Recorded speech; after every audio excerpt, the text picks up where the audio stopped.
Urmila oo ka mid ah telefishinka ugu caansan waddanka Hindiya ayaa si weyn looga hadal hayaa baraha bulshada kadib markii ay khalad lama filaan ah oo dad badan ka yaabay ku sheegtay khudbad ay jeedinaysay.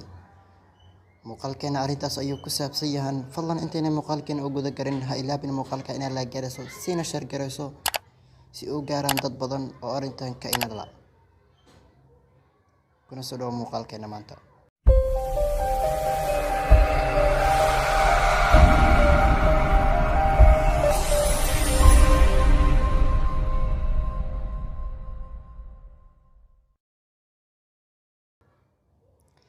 Taariikhdan ayaa jumlad ka mid ah khudbadeeda ku sheegtay in dagaalkii labaad ee dunida uu dhamaaday sanadii 1939 laakiin sida dhabta ah dagaalkaasi wuxuu socday intii u dhaxaysay 1939 ilaa 1945.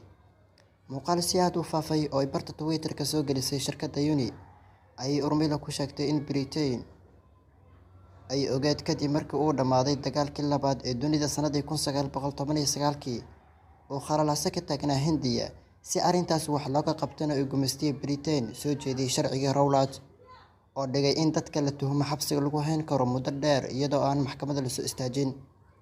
Haweeneydan jilaaga ee markii dambe siyaasadda ku biirtay ay sababardhig ku sameysay sharciga wax looga bedelay dhalashada Hindiya ee muranka dhaliday iyo sharciga uu gumayso soo bandhigay ee Rowlatt.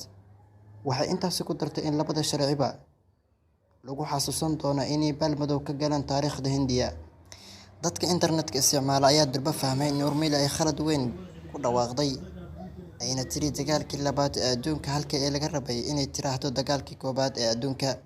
Dagaalkii labaad ee adduunka ayaa socday intii u dhaxaysay 1914 ilaa 1919.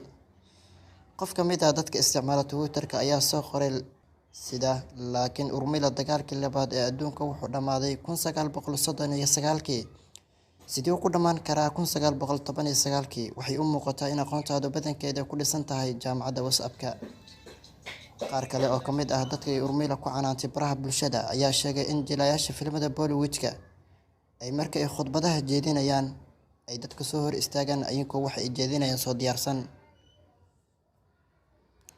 Urmila oo waxay jilista filimada ku biirtay iyadoo aad u da'yar sanadii 1980 waxayna xirfadeeda wadaa ilaa hadda ay da'deedu tahay 45 sano.